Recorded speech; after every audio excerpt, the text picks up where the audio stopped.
And joining us now from Vancouver, from the Loblaw Superstore on Marine Drive, are Marat Dreyshner and Carlo Fierro. Welcome to the CJN Daily.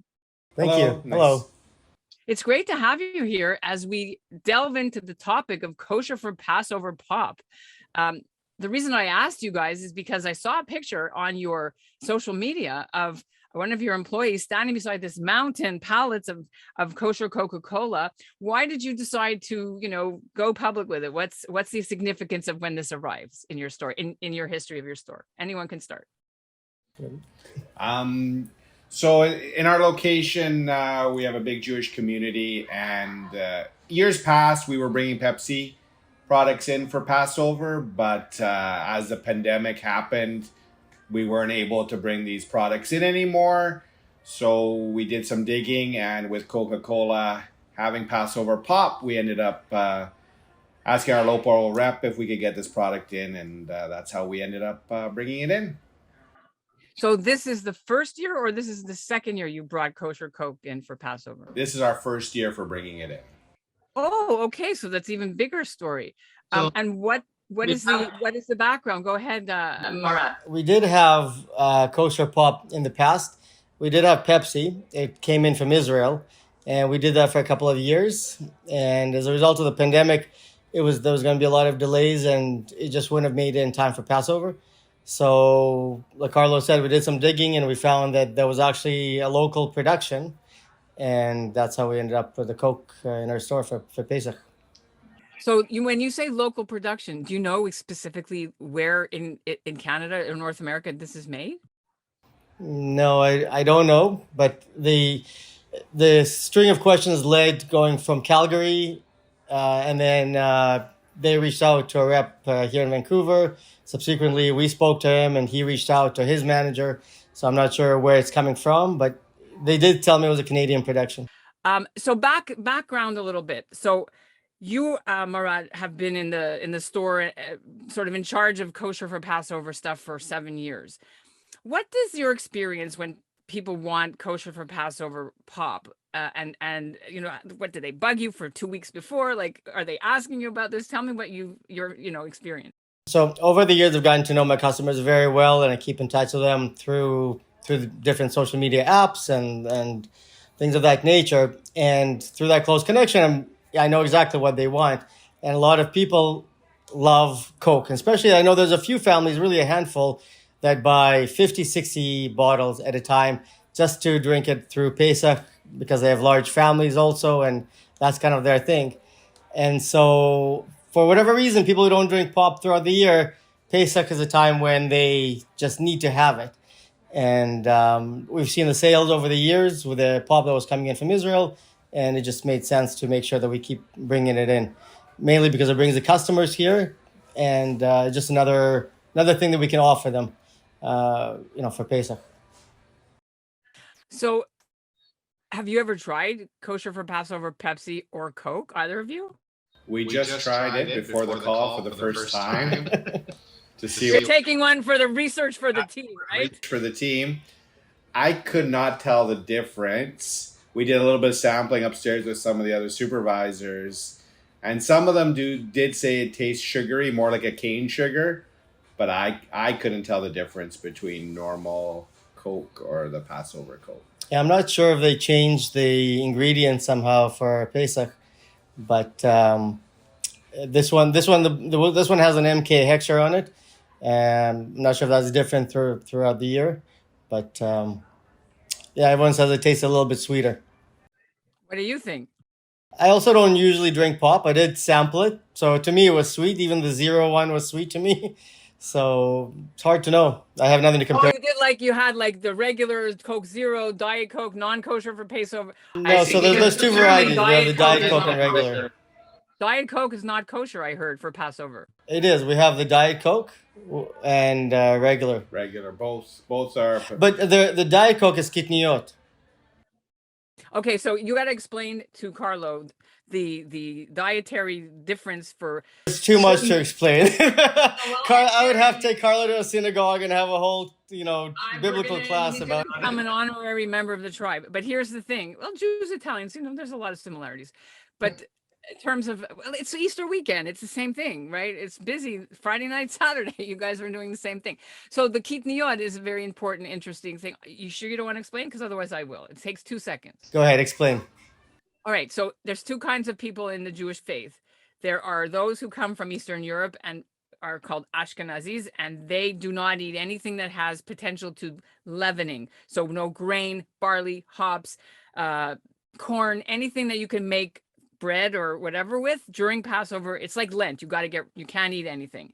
But people who are in the Sephardi tradition come from Morocco, from Arab countries, from Spain. Because they eat a lot of rice, lentils, and things like that. Anyway, as part of their diet, their rabbis allowed them for centuries to eat things that can expand, just like so they could have corn syrup during Passover, but we can't.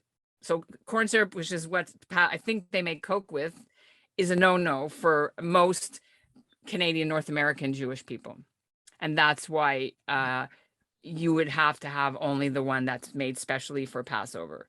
Whereas if you're like from Morocco or from, Arab countries and they live in Israel, they eat all that stuff and it's fine. It's not against the rules. So that's why probably Passover Pepsi is made in Israel, because most people in Israel have like a quarter of the country is from Arabic countries. So they would be fine. They wouldn't be sinning.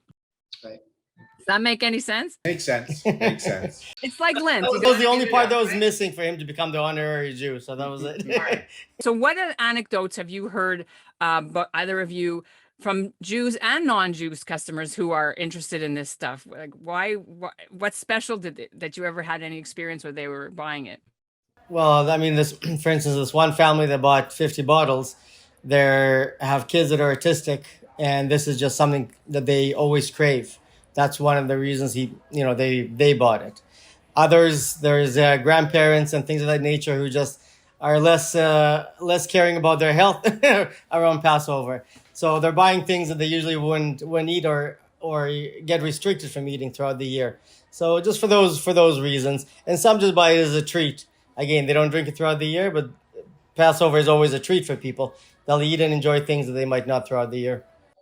So you guys bought like 6,000 bottles, right? 50 times 11, right? Yep, 11 skids of pop, and there's 50 trays on each skid. So how are the sales going? I mean, you posted it last week, Thursday, Friday, so we are almost halfway through it all. And Passover's not for another 3 weeks. Yes. Plus the price is good too. It's a great price. It's on for a great price. So right. Well, I don't know if you know what it is here at one of the stores in Toronto is selling for $10. Just the regular Passover Pro. They don't have the other Diet Coke. I'm just saying. And like I spoke to you this morning, $1.22 a bottle right now. So all right, everyone, fly to Vancouver for 100, like all your points, and go get the cheap one. Next year we'll start this process early so we can get them to fly in from Toronto. Right. Okay. So here's the thing. I'm making a little bit big deal of it, but I know that you can't really find it anywhere yet. How did you guys get it the first in Canada? So with our vendor, with our rep, our Coke rep, that we started talking to him early January over it.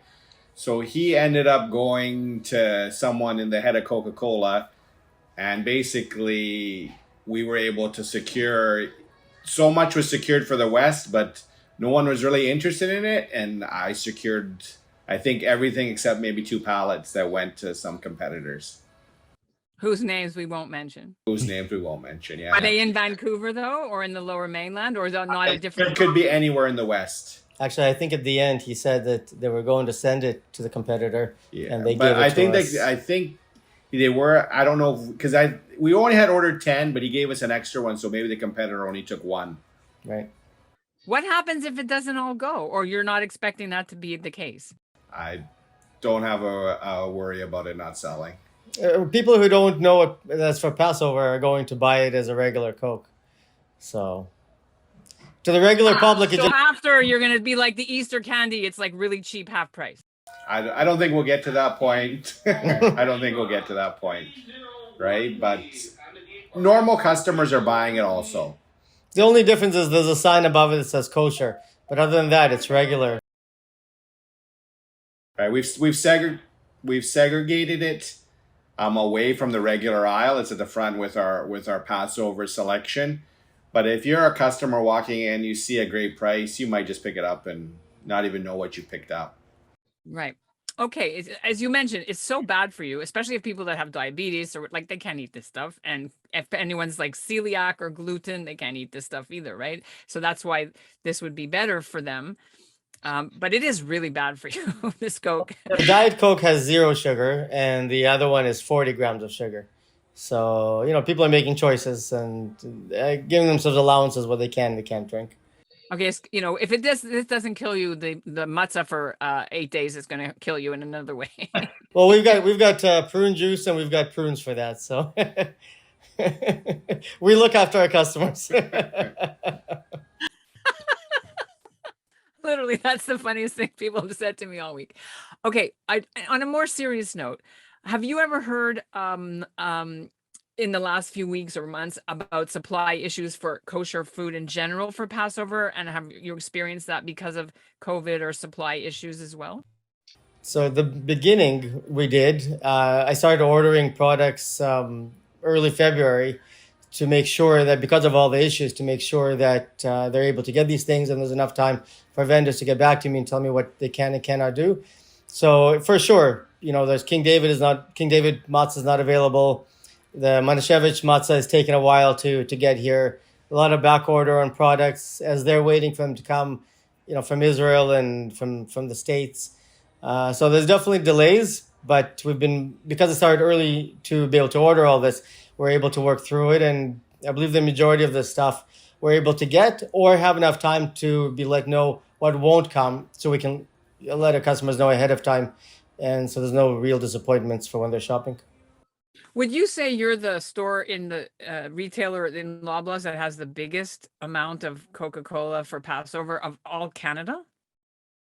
I think in the West, we are the biggest kosher store. I don't know about Ontario, but in the West, we are the busiest kosher store. Yeah, for sure. Okay. Is there anything else that you wanted our listeners to understand about this whole kosher Coca-Cola phenomenon? So Pepsi's dust this year, Pepsi's toast. Goodbye, Pepsi. No Pepsi. It's Coke only, right? And then next year we'll see, right? Would you go back to Pepsi or now you're done with them? We're doing the best that we can to provide whatever is available to us. So it's hard to know until that time comes. So is there like a rule that if you're selling Coke, you can't also sell Pepsi? We could sell both. No rules. It's whatever's available, and everyone has their preferences. If Pepsi was available, I'd just order a little bit less Coke and go that way. All right. Well, listen, we want to thank you so much for the, firsthand experience with being the first store really in Canada to have this stuff. And let's see, we'll check back with you and see how many you've got left at the end of the 3 weeks before Passover. And it's been a great conversation. And thank you so much for being on the CJN Daily. Thank you. you. It's nice to meet you. Nice meeting you.